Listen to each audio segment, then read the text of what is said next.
angels, Daddy. This way.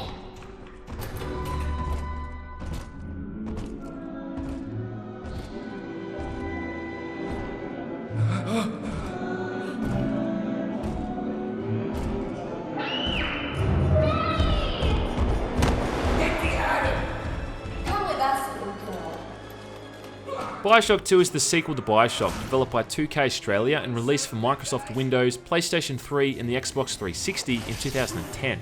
The game takes place 10 years after the events of the first game, where you play as a prototype Big Daddy named Subject Delta. In case you've forgotten, the Big Daddies are the armoured defenders of the Little Sisters, which are those nightmarish looking little girls that extract the substance Adam from the deceased bodies scattered around the underwater city of Rapture. With Andrew Ryan now long gone, the city is held under control by a group known as the Family, led by a woman named Sophia Lamb. Subject Delta has a neural link to Sophia's daughter, Eleanor, and the game is all about making your way across the city to link up with her before your body literally shuts itself down. 5.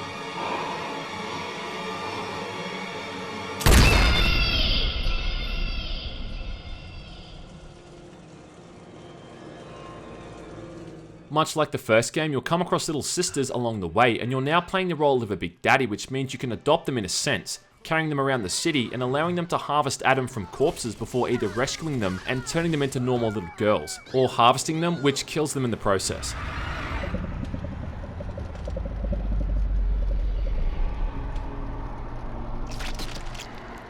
Killing the girls gives you more Adam initially, but the rewards for sparing them will ultimately prove more beneficial in the long run.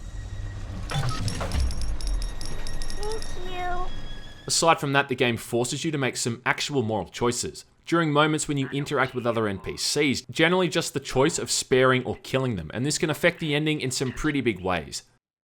Bioshock 2 focuses much more on Adam as a substance and the properties it contains, most importantly someone's memories and consciousness, and how that can be carried across from one person to another or influence them directly. Ultimately, it's much more emotional stuff, and some of the key moments are real tearjerkers. The good ending in particular is really poignant and caused me to well up the first time I ever watched it, like full-on man tears. It's a much more enjoyable story on the whole, and some of the characters you interact with are utterly likeable, even those that might not be traditional good guys. It's still very black and white whether or not you're a good or evil person, but there's a few more factors that go into it, and it's a much needed sense of depth that the first game was lacking. Playing as a Big Daddy also adds a few new elements to the gameplay, the biggest being the whole dual-wielding component. So Delta can wield a weapon in his right hand and use a plasmid with the left. What this means is that when a weapon is reloading, it doesn't restrict you from using a plasmid in the other hand, whereas in Bioshock 1, you had to wait a few seconds while switching back and forth between the two. This means that combat is much more fast-paced and also more cohesive. It's much better than the controls in the first game, and once you've got the hang of everything, it feels very fluid and enjoyable. The enemies are broken up into different categories of splicers, the citizens of Rapture who messed around with Adam to the point that it drove them batshit insane. Leadhead splicers are your basic enemies with weapons like pistols or shotguns. Thuggish splicers use melee weapons. Houdini splicers teleport in and out of the environment, ambushing you with powerful projectiles. And lastly, the new brute splicers are oversized behemoths that pummel you with rocks and ram into you like a steam train. Being a Big Daddy and 10 years after the Fall of Rapture, you're part of a dying breed, and the newer model is something called the Big Sister, which is a female version of the Big Daddies. They move faster, they hit harder, and they're generally just tougher all around. After rescuing or harvesting 3 little sisters, these things show up, and everything else will usually come to a grinding halt as they take top priority.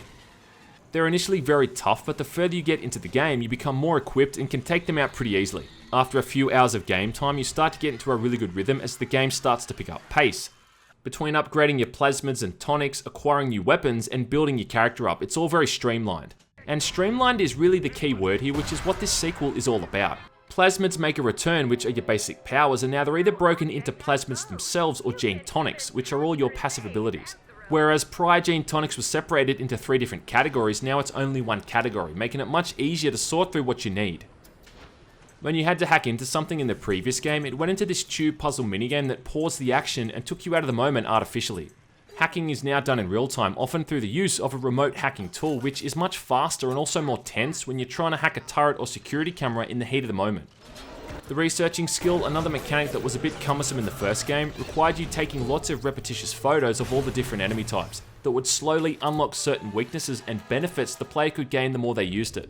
In Bioshock 2, instead of a still camera, it now films enemies over a period of time, with higher scores being awarded for using different methods to defeat them. Like the new hacking mechanic, it just means the pace of the game isn't constantly stopped and started, and means you spend more time playing the game than being taken out of it. This is the sense I got in Bioshock 2 on the whole, is that the developers just really went in there and looked at how they could improve what was already a pretty solid system, and I think they've accomplished that pretty well. Even the other incidental changes have a huge impact on the gameplay. Something as simple as reducing the medkit and Eve syringe count down to 5 as opposed to 10 means you can't quite half-ass yourself through battles and have to be a bit more sensible. One of the aspects the game really nails is putting you inside the suit of these armoured Big Daddies and making you feel like an absolute juggernaut. You're quite often up against half a dozen enemies at once, and popping medkits and Eve syringes in between obliterating all these assholes with guns and plasmids is so enjoyable. Your footsteps are loud metallic thuds, and the sounds of bullets pinging against the diving suit combined with the grunts and growls of Subject Delta truly makes you feel like this brutal Frankenstein monster, animated with the sole objective to find and rescue Eleanor. Aside from these changes, Bioshock 2 still manages to feel the same as the previous game did, and it carries across everything that made it so unique. Weapon upgrades with actual visual differences on the in-game models. All those audio logs that provide insight into the game's backstory. That sense of exploration with searching every nook and cranny. And lastly, just this phenomenal attention to detail with the design of Rapture. The way water pours through every orifice, or the way coral grows along the walls and ceilings, it's just a fantastically believable game world. Between the chatter of splicers as they talk to themselves, the diegetic music you hear throughout the city, and the voice acting for the main characters, it's just got a lot of polish. I mean, when I hear people talking poorly about Bioshock 2, I often wonder if I'm playing the same game as they are. I'm not saying it's a perfect game, but its positives easily outweigh the negatives.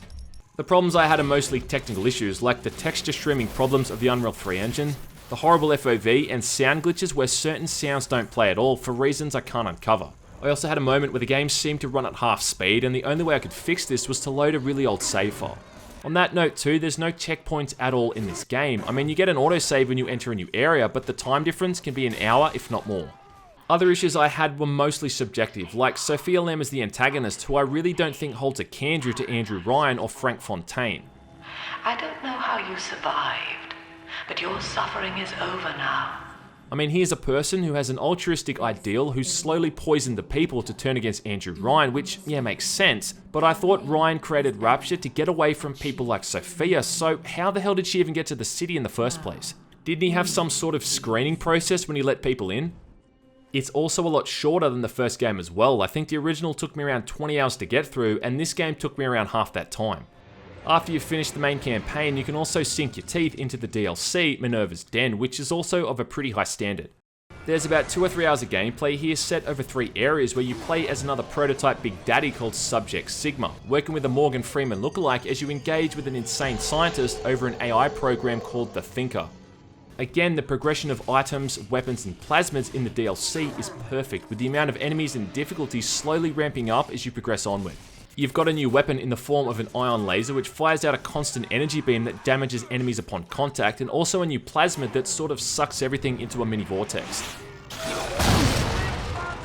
This is DLC done right, and the fact that it gets thrown into most copies of Bioshock 2 these days at no extra cost is also pretty awesome. At the end of the day, Bioshock 2 doesn't rewrite the book, it just refines it and improves it where it needed to be improved the most. The city of Rapture is as engaging, immersive, and palpable as it's always been, and the new storyline gives an alternate perspective of similar events and also tries to fill in a few of the blanks. It's a shame that Bioshock Infinite kinda lost its way, but Bioshock 2 is still a great shooting game, with some RPG elements and terrific level design, backed up by brilliant presentation and a solid story.